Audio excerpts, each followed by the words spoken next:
এসব ফালতু কথা বলার সময় আমার নাই। হ্যাঁ, আর ফালতু কথা বলে পাবলিসিটি করতে হচ্ছে না। কিছু জায়গায় শুনছি যে ডেড বডিটা যাতে না চলে, ঠিক আছে? তো এটা আমার বেশি ভালো লাগছে। আমার কাছে ডেড বডিটা ভয় পাইছে। ট্রেলার যেখানে 2 ঘন্টার ভিতরে আমাকে সার্টিফিকেট দেওয়ার কথা, ট্রেলার পাইছি আমি 16 দিন পরে, মানে আমার 1 মাস 1 দিন খেয়ে ফেলছি।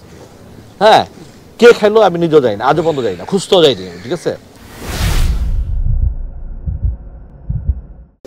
এগুলো একটু সিনেমার বিষয়ে আসি, যে ঈদে তো আপনার সিনেমা ডেড বডির আপডেট কি? আমি আল্লাহ লাগে সামনের মাসের 3 তারিখে ইনশাল্লাহ সারা বাংলাদেশ নিয়ে আমি ছবিটি রিলিজ করবো। আপনারা জানেন যে আমি ঈদে আমার ছবিটা আসার কথা ছিল, আমি যে কোনো এক কারণে আমি আসতে পারি নাই। আমার সেন্সার আনকাট সেন্সার হয়েছিল, তার 15 দিন পর আমি সার্টিফিকেট পাইছি। যেখানে আনকাট সেন্সার হওয়ার 1 দিনের ভিতরে আমি সার্টিফিকেট পাওয়া যাওয়ার কথা, সেখানে 15 দিন আসলে ট্রেলার যেখানে 2 ঘন্টার ভিতরে আমাকে সার্টিফিকেট দেওয়ার কথা, ট্রেলার পাইছি আমি 16 দিন পরে, মানে আমার 1 মাস 1 দিন খেয়ে ফেলছি। হ্যাঁ, কে খাইলো আমি নিজেও যাই না, আজও পর্যন্ত যাই না, খুঁজতেও যাইনি, ঠিক আছে? তারপরে এই 11-12টা ছবি এত পারাপারি, কিছু জায়গায় শুনছি যে ডেড বডিটা যাতে না চলে, ঠিক আছে? তো এটা আমার বেশি ভালো লাগছে। আমার কাছে ডেড বডিটা ভয় পাইছে, যে জন্য এই কথাটা বলছে। তো এগুলো তো অ্যাকচুয়ালি বলতে চাই নাই, কিন্তু আজকে প্রশ্ন করছে বইলা, ও তো খারাপ ছেলে। হ্যাঁ, ও তো কথা বের করে ফেলায়, ঠিক আছে? ওর নাম কি? বাসু। নাম বাসু। আচ্ছা, ও তো বের করে ফেলায়, ওর কারণে আজকে বলে দিলাম যে আমার সাথে এই ঘটনাগুলো ঘটছে।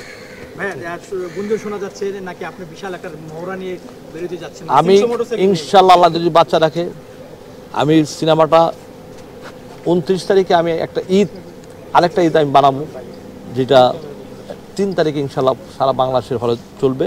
এবং আমি বিশাল পাবলিসিটি করবো আমি সেদিন, মোটরসাইকেল নিয়ে ঢাকা শহর কেরানীগঞ্জ নিয়ে।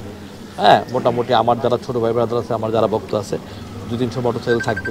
থেকে আমি এটাকে নিয়ে একটা প্রচারে যা লাগে, প্রচারের প্রসার সিনেমা। আমরা এত কষ্টের ভিতরে থাকি, তারপরে সিনেমা আমরা এত কষ্টের ভিতরে বানাচ্ছি, সেটাকে যদি প্রচার না করতে পারি তাহলে মানুষ কেন দেখবে? সেই প্রচারটাই করবো ইনশাআল্লাহ। আমি একটা ডেড আপনি বডি যদি শিল্পী হতেন, এই শিল্পী আল্লাহ জানে আমাকে কোন প্যানেলটা বেশি আল্লাহ জানে আমাকে শিল্পীরা না বানায়। ভাই, ডেড বডি সিনেমা নিয়ে একটা প্রশ্ন, সেটা হলো যে সম্প্রতি আমরা দেখেছি আরেকটি হরর সিনেমা মুক্তি পেয়েছে, এবং সেখানকার প্রডিউসার কিন্তু অফার দিয়েছে যে আপনি একা দেখলে এত লক্ষ টাকা দিব। আপনি এই ধরনের কোনো অফার সাধারণ দর্শক? না, আমি সব ফালতু কথা বলি না, এসব ফালতু কথা বলার সময় আমার নাই। হ্যাঁ, আর ফালতু কথা বলে পাবলিসিটি করতে হচ্ছে না। বৃক্ষ তোমার নাম কি, ফলে পরিচয়, স্ক্রিনে দেওয়া দেখবে। ব্যতিক্রমী কোনো আর কোনো প্রচারণার থাকবে কিনা বা ইনশাআল্লাহ দেখো না, 29 তারিখ ইনশাআল্লাহ দেখাবো, ঠিক আছে? ওকে, থ্যাংক ইউ।